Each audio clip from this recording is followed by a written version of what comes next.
هم يجون يحجون ويانا. مو بس على 5000 شكو شبير 5000 قطهم. يا ادري شنو هذا بيوصل عمودي. قومنا لك مشروع، سوينا لك آدمي، خليناك تنزل دربك، وصلنا لك يا عمار، من عمر حولت نفسك إلى عمار، لازم المادة، لازم المادة، ولك والله عيب عليك، أنا عندك خيرة، ولك الكرامة هذه الفلوس، يا فاشل، سوينا لك آدمي، سوينا لك مشروع، نجحناك، وهسه تبيع ب 50 ورقة، أكبر فاشل أنت يا عمار، يا فاشل، يا ما تستحي. احنا مو باشين نقول علينا باشين، احنا مو باشين، احنا ولد عقال وجلبت واحنا مو باشين، الطريقة اللي عندك فينا والباشين هذول ما قبلوا بهم يرجعون الفلوس هاي العالم.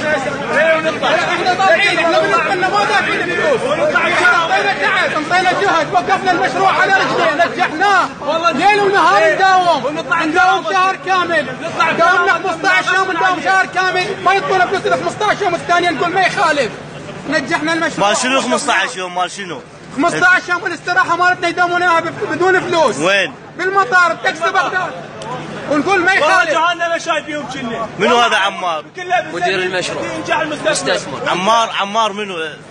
عمار الحمداني. عمار حج عمار حمداني. مستثمر 22 ورقه اخذ من عندي. مستثمر؟ انا اخذ مني 30 ورقه. هذا ولد 30 ورقه. انا ذاك اليوم صار وانا هم اخذ مني 30 ورقه. منو اخذ منك 30 ورقه؟ اعطيتهم ولهم قالوا منو اخذ من يمك 30 ورقه؟ عمار. المصعب لو عمار ما اعرف، اجى واحد اخذ مني قال مستثمر مال مطار بغداد؟ تاكسي بغداد، مستثمر تاكسي بغداد. انت ايش قد اخذ منك؟ انا اخذ مني 30 ورقه. هم عمار؟ هم المصعب هو وعمار بيناتهم. الله اكبر. والله العظيم 30 ورقه. احنا وعندي وصل 30 ورقه. هاي مزاح تقعد مع تسلم السياره وتدفع هذه المبينه. 30 ورقه. الوزير عنده علم؟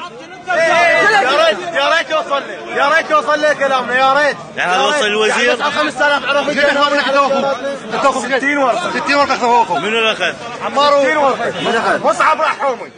وين يداوم هذا؟ مسؤول سواق تاكسي بغداد. انا واخوي 60 ورقه. تجي الوزاره خد شوف هاي العوائل، هاي كلام رتبه العوائل، خد تجي الوزاره. هذا راح يوصل للوزير. خد تجي الوزاره، الوزير خلي يجي الوزير. الوصولات موجوده ب 30 ورقه، عندي 30 وصل مال 30 ساير. شايلين بجيبك؟ موجودات. مع الشايل وصل؟ بس وقت ما يجي مسؤول هنا انا سلمين بايدي. مع الشايل وصل؟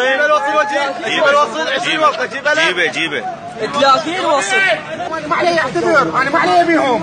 اريد جهه مسؤوله ناشدهم. هذا المسؤول. هذا الوضع اللي يصير فساد وماكو اي واحد قاعد يسمعنا ابد. اريد واحد يسمعنا. احنا اصحاب عوائل ومساكين فاتحين بيوت وعايفين جهنم من الصبح لليل.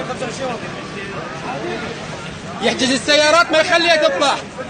افتح طلعنا من يوم ابو علي.